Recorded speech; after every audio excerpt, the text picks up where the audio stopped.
ثم يحييكم ثم إليه ترجعون۔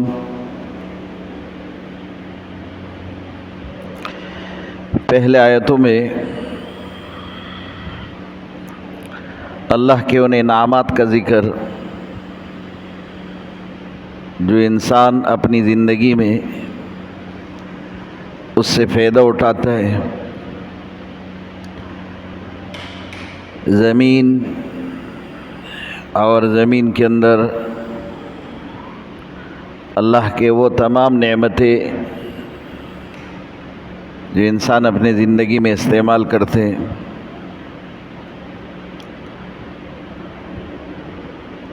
احسانات کے بدلے رب کی عبادت یہ تو ضروری ہے۔ اگر دلائل سے بھی انسان نہیں سمجھا تو کم سے کم محسن کا احسان تو ماننا چاہیے۔ اللہ کا یہ احسان جس نے انسان کو زندگی دی، اس دنیا میں آدم سے وجود میں لے کر آیا، اس رب کا احسان یہ ہے کہ اب اس کی عبادت کرو۔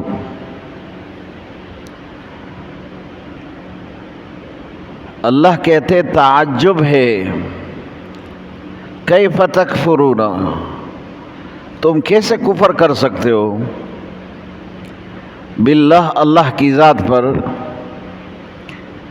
وَكُنْتُمْ أَمْوَاتًا فَأَحْيَاكُمْ، جب تم مردے تھے اللہ پاک نے تمہیں زندگی دی۔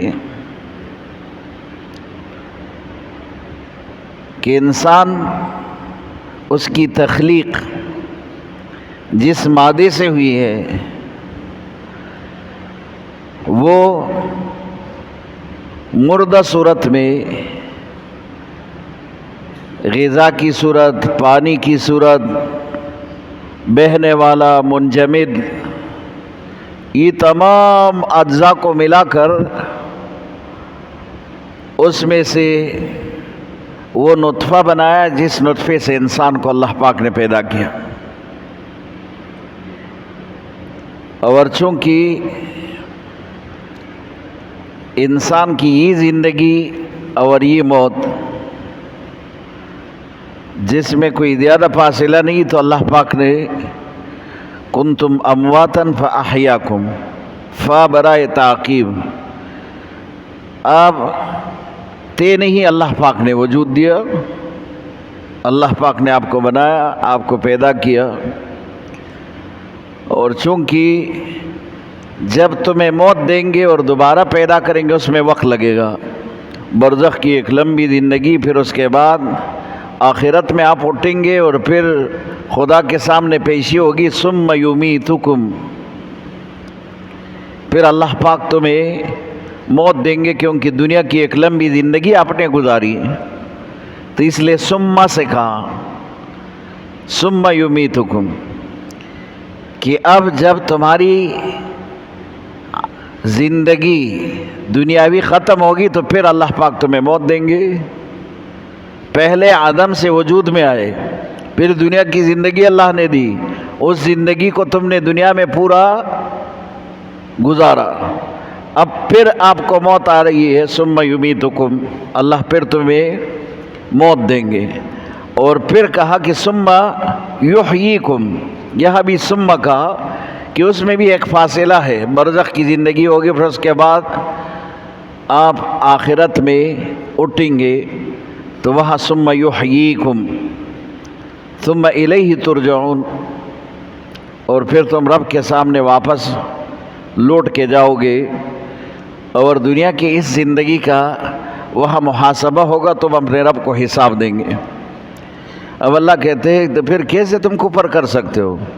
آدم سے وجود میں تمہیں ہم نے آدم سے وجود دیا، آپ تھے نہیں، ہم نے آپ کو پیدا کیا، پھر زندگی دی، آپ نے زندگی گزاری، اللہ کے نعمتوں سے فائدہ بھی اٹھایا، اب موت آئی اور تم جو ہے دنیا سے چلے گئے، پھر بھی تمہارا خاتمہ نہیں بلکہ اللہ کے سامنے تم پھر پیش کیے جاؤ گے، تو اب تمہیں اس زندگی کا حساب دینا پڑے گا جو تم نے دنیا میں گزاری ہے۔ اب اس زندگی کا حساب جو اللہ کے سامنے دو گے تو تب آپ کامیاب ہوں گے جب تمہارا ایمان ہو۔ اس لیے کہا کیف تکفرون، تم کفر کیسے کر سکتے ہو؟ یہ تعجب کی بات ہے کہ تم پھر کفر کر دو۔ اور محسن کا احسان یہ ہے کہ اس کی عبادت کرو، اللہ کا احسان ہے تم پر، اللہ محسن ہے تو پھر تم اس کی عبادت کرو، ورنہ دنیا کی نعمتوں سے تم فائدہ اٹھا رہے، دلائل سے اللہ پاک نے آپ کو سمجھایا، مختلف دلائل سے، اس سے اگر نہیں سمجھے تو کم سے کم محسن کے احسان کو تو نہ بھولنا، اس پر اللہ کی عبادت کرنا۔ والذی خلق لکم ما فی الارض جميعا، اللہ وہ ذات ہے جس نے ساری چیزیں تمہارے لیے پیدا کی۔ یہاں سے ایک مسئلہ جو کافی اختلافی ہے اور علماء نے بیان کیا، مختلف مفسرین نے اس پر بحث کی ہے کہ اللہ کہتے ہیں دنیا کی ہر چیز تمہارے لیے، دنیا کی ہر چیز میں اباحت ہے یا حرمت ہے، حلت ہے کہ حرمت ہے، یعنی کیا دنیا کی ساری چیزیں انسان کے لیے حلال ہے؟ اگر دنیا کی ساری چیزیں انسان کے لیے حلال ہو تو تب یہ معنی تو ٹھیک ہے کہ ہر چیز تمہارے لیے پیدا کیا، اور ہم دیکھتے کہ دنیا کی بہت ساری چیزیں انسان کے لیے حرام بھی ہے۔ اگر یہ چیزیں حرام ہے تو پھر یہ ہر چیز انسان کے لیے جو اللہ نے پیدا کی، اس کا کیا مقصد؟ یہ مسئلہ غور سے سنو۔ بعض مفسرین کہتے ہیں دنیا کی ہر چیز میں اباحت ہے، یعنی اللہ نے حلال کیا ہے، دنیا کی ساری چیزیں انسان کے لیے حلال ہے، پھر شریعت نے جو جو چیزیں حرام کر دی وہ شریعت کی تھرو پر حرام ہوئی، ورنہ ہر چیز حلال تھا۔ اب شریعت نے حکم دیا کہ یہ چیز حرام ہے، اس میں اللہ کی طرف سے کوئی نہ کوئی حکمت ہے، اس حکمت کی بنیاد پر ان چیزوں کو حرام قرار دیا کہ یہ تمہارے لیے حرام ہے، اب یہ حلال ہے، یہ حرام ہے، ورنہ اصل تو حلال تھا، ہر چیز انسان کے لیے حلال تھا، لیکن بعضی چیز میں انسان کے لیے خیر نہیں تھا تو اللہ پاک نے شریعت کی طرف پر اس کو حرام قرار دیا۔ تو یہ مفسرین جنہوں نے یہ قول لکھا وہ کہتے ہیں کہ ہر چیز میں اباحت ہے، حلت ہے، لیکن پھر جو چیز حرام ہو گئی وہ شریعت کے تھرو پر حرام ہے۔ اور جو مفسرین کہتے ہیں کہ ہر چیز میں حلت نہیں ہے، حرمت ہے، ہاں پھر شریعت نے جن چیزوں کو حلال کر دیا وہ حلال ہے بس، ورنہ انسان کے لیے ہر چیز حرام ہے۔ اور دنیا میں ہم دیکھ رہے بہت سارے زہریلی چیزیں انسان کبھی اس کو نہ استعمال کرتے، تو پھر یہ کہ اللہ نے ہر چیز تمہارے لیے پیدا کی، یہ زہریلی چیز ہے جس سے ہم خوف کھاتے ہیں، جس سے ہم ڈرتے ہیں اور ہم اس کو استعمال ہی نہیں کرتے، پھر اس کا کیا مقصد؟ اس کا جواب یہ ہے کہ اس کے اندر چھپی ہوئی حکمتیں بہت سارے ہوتی ہیں۔ انسان ظاہر کو دیکھتے ہیں، جیسے سام ڈستا ہے اور انسان کہتے ہیں سام کی ضرورت کیا ہے؟ یہ سام جو کہ انسان کے لیے ایک زہریلی چیز ہے اور یہ انسان کو نقصان پہنچاتے ہیں، تو پھر یہ انسان کے لیے تو نہیں پیدا کیا گیا، اور اللہ کہتے ہیں ہر چیز تمہارے لیے پیدا کی، دنیا کی تمام مخلوق تمہارے لیے۔ تو علماء نے لکھا ہے کہ اس میں بھی بہت بڑی حکمت ہے، وہ چھپی ہوئی حکمت ہے جو انسان کو نظر نہیں آتا کہ سانپ میں فائدے کیا ہے انسان کے لیے، سانپ میں انسان کے لیے فائدہ کیا ہے، وہ جو ظاہری طور پر اس کی زہریلی اثر سے انسان یہ سمجھتے ہے کہ یہ تو انسان کے لیے کوئی مفید نہیں ہے، مضر چیز ہے، لیکن اس کے اندر جو فائدہ ہے وہ انسان کو نہیں معلوم۔ ایسے بہت ساری چیزوں میں، لیکن جمہور علماء نے لکھا ہے کہ اس آیت سے اباحت اور حلت کا مسئلہ ہے ہی نہیں، حرمت کا مسئلہ ہے نہیں کہ یہ چیز حلال اور یہ حرام، یہ یہاں پر سبب کا ذکر ہے۔ اللہ فرماتے ہیں کہ انسان خلق لکم ما فی الارض جميعا، تمہارے واسطے اللہ پاک نے یہ سب چیزیں بنائی، یہ سبب ہے، یعنی تمہاری سبب کی خاطر اللہ پاک نے تمہارے لیے ہر چیز پیدا کیا. اور اس میں بہت ساری چیزیں جو آپ کے استعمال کے لائق ہے، بہت ساری چیزیں آپ کے استعمال کے لائق نہیں، لیکن یہ ساری چیزیں آپ کے لیے اللہ پاک نے بنایا. تو یہ کہتے سبب کے طور پر ہے، حلت اور حرمت کے طور پر نہیں. تو تینوں اقوال ہیں. جو مفسرین کہتے ہیں کہ ہر چیز میں حلت ہے اور پھر شریعت نے جس چیز کو حرام کیا وہ بھی ٹھیک ہے، اور جو مفسرین کہتے ہیں کہ ہر چیز میں حرمت ہے اور پھر شریعت نے جس چیز کو حلال کیا وہ ٹھیک ہے، تو یہ بھی صحیح ہے. لیکن جمہور علماء جو کہتے ہیں کہ یہاں سبب کے طور پر ہے، یعنی ہر چیز تمہارے واسطے پیدا کیا. اب بعضی چیزوں کی ضرورت آپ کو پڑے گی، بعضی کو نہیں. گھر میں انسان زندگی کے ضرورت کے سارے سامان رکھتے، اس میں بہت ساری چیز ایسی ہوتی ہے جو انسان اس کو استعمال ہی نہیں کرتا، لیکن گھر میں ضرور رکھتا ہے کہ ضرورت کے وقت کام آئے. ابھی نہیں آتا ضرورت کے وقت کام، تو اس کا مطلب یہ نہیں کہ انسان نے جو چیز گھر میں رکھا یہ اس کے لیے جائز نہیں. اسی طرح اللہ نے دنیا میں ہر چیز بنایا اور انسان ہی کی خاطر بنا. اب بعضی چیزیں انسان کے استعمال میں آتا ہے، بعضی نہیں آتا. اور ایک بزرگ کے بارے میں آتا ہے،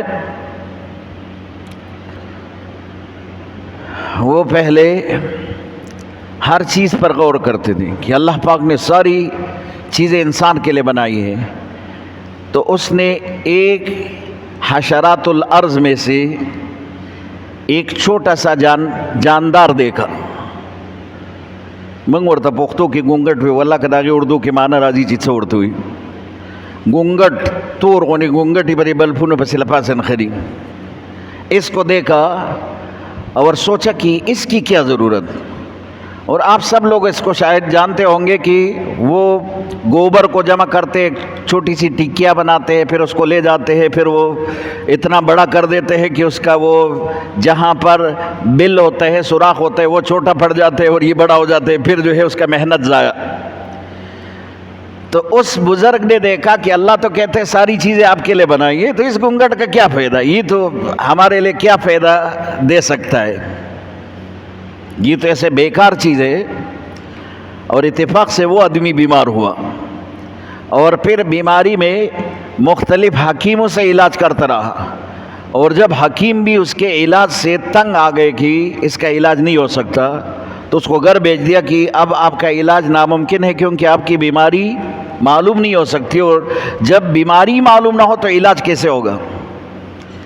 یہ آدمی گھر پہ آیا، جب درد بہت زیادہ ہو رہا تھا اور تکلیف زیادہ ہو گئی، تو اس کی بیوی نے کہا کہ میں محلے کے حکیم کو بلاتا ہوں.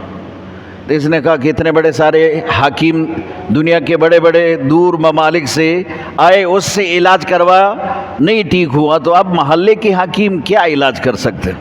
کہہ رہے چلو درد میں کوئی کمی تو ہو جائے گی، اتنا دوا تو دے سکتے کہ آپ کے درد میں کمی ہو. ٹھیک ہے بلاؤ. لے کر حکیم صاحب نے کہا مجھے 3 دن کا مہلت دے دو. اب 3 دن میں اس کی دوائی تیار کی، لے کر آیا. دوائی جیسے اس کو دیا تو پہلے دن تھوڑا افاقہ، دوسرے دن، تیسرے دن، چوتھے دن آہستہ آہستہ ٹھیک ہو گیا. تو یہ آدمی حکیم کے پاس گیا کہ اتنے بڑے حکیم اور طبیب میرے علاج نہیں کر سکے، آپ نے کس چیز سے میرا علاج کیا، یہ کون سی دوا ہے جس سے مجھے صحت مل گئی. اس نے کہا بس اس کی ضرورت ہی نہیں ہے، بس آپ کو صحت مل گیا ٹھیک ہے. کہا نہیں مجھے بتاؤ. تو اس نے بتایا کہ یہ وہ گونگٹ ہے، یہ وہ گوبر والا چیز ہے، جاندار ہے، جس کو میں نے پیس کر آپ کی دوائی بنائی. تو یہ فوراً استغفار پڑھنے لگا کہ مجھے کائنات میں یہی چیز بیکار نظر آئی تھی، اور میں نے کہا کہ اللہ پاک نے تو کہا ہے کہ ہر چیز تمہارے لیے، تمہارے فائدے کے لیے، تو اس میں کیا پیدا ہو سکتے. اور مجھے آج پتہ چلا کہ یہی میرا فائدہ، کہ میرے صحت کا سبب یہی چیز جس کو میں بیکار سمجھ رہا تھا. تو هو الذی خلق لکم ما فی الارض جميعا، اللہ وہ ذات ہے جس نے زمین میں ہر چیز تمہارے لیے بنائی ہے. ثم استوى الی السماء، پھر اللہ پاک نے آسمان کی طرف استوا کے، استوا کا معنی برابری، ارادہ کیا. اب سورہ نازعات میں اگر آپ غور کریں گے وہاں تو ہے والارض بعد ذلک دحاها، زمین کو بعد میں اللہ پاک نے پھیلا دیا، اور یہاں ہے کہ آسمان کو بعد میں پیدا کیا. یہ دونوں آیتوں کے بیچ میں تو تضاد ہے، وہاں تو زمین کے بعد کا ذکر ہے، یہاں آسمان کے بعد کا ذکر ہے. پہلے زمین پیدا کیا پھر آسمان. تو حدیث میں آتا ہے کہ یقیناً اللہ پاک نے پہلے زمین بنائی اور پھر آسمان بنایا، لیکن زمین گول شکل میں تھی۔ انسان کے بسنے کے لیے اللہ پاک نے اس زمین کو پھیلایا، ہموار کیا، تو یہ کام بعد میں ہوا۔ اس لیے وہاں پر سورہ نازعات میں جو ذکر ہے وَالْأَرْضَ بَعْدَ ذَلِكَ دَحَاهَا، اس کے بعد زمین کو پھیلا دیا تاکہ انسان اس سے فائدہ اٹھا سکے۔ بالکل اسی طرح جو کہ گول ایک ایسا پتھر کی طرح زمین جس میں انسان کا رہنا ہی ناممکن تھا، اللہ پاک نے اس کو پھیلا دیا تاکہ انسان اس پر رہ سکے۔ تو اس حدیث میں ذکر ہے کہ چونکہ زمین کو پہلے بنایا تھا، پھیلانا بعد میں ہوئے، تو نازعات کی صورت میں وَالْأَرْضَ بَعْدَ ذَلِكَ دَحَاهَا اس کا ذکر ہے، اور یہاں پر آسمان کا بعد میں ذکر، زمین کا پہلے ذکر کہ اللہ پاک نے زمین بنایا، پھر اس کے بعد استوا کی آسمان کی طرف، فَسَوَّاهُنَّ سَبْعَ سَمَاوَاتٍ، پھر 7 آسمان بنائے۔ یہاں 7 زمین کا ذکر نہیں ہے، 7 آسمان کا ذکر ہے۔ بہت سارے حدیث میں 7 زمین کا بھی ذکر ہے، اور جہاں پر جمع کا صیغے میں دونوں کا ذکر کر کے پھر وہاں زمین کے 7 حصوں کا۔ رسول اللہ صلی اللہ علیہ وسلم سے صحابہ نے پوچھا یا رسول اللہ یہ زمین 7 ہے تو کیا اسی طرح آسمان بھی جو 7 ہے تو ہر زمین کا اپنا آسمان ہے یا آسمان سارے اوپر نیچے، زمین سارے اوپر نیچے؟ رسول اللہ صلی اللہ علیہ وسلم نے فرمایا کہ زمین جیسے پیاز کے چھلکے ہوتے ایک دوسرے کے اوپر، نیچے تحت سرا ہے اور وہاں پر جہنم ہے، اور آسمان بھی ایک دوسرے کے اوپر ہے لیکن بیچ میں فاصلہ ہے۔ زمینوں کے بیچ میں کوئی فاصلہ نہیں، آسمانوں کے بیچ میں فاصلہ ہے۔ تو صحابہ نے پوچھا یا رسول اللہ ایک آسمان اور دوسرے آسمان کے بیچ میں کتنا فاصلہ ہوگا؟ فرمایا کہ اگر تیز رفتار گھوڑے پر آدمی جائے تو 500 سال اس کو لگے، اتنا فاصلہ ہے۔ تو اب زمین یہ تہ بتہ ہے اوپر نیچے، اور آسمان جس کے بیچ میں فاصلہ ہے پھر بھی 7 آسمان، 7 آسمان۔ پہلا آسمان دوسرے آسمان کی نسبت چھوٹا، دوسرا آسمان تیسرے کی بھی نسبت چھوٹا، اسی طرح یہ اور آسمان جو اس کے اوپر ہے اس کی گولائی کی وجہ سے وہ اس سے بڑے ہے۔ ثم استوى الى السماء فسواهن 7 سماوات، 7 آسمان بنا دیے۔ وهو بكل شيء عليم۔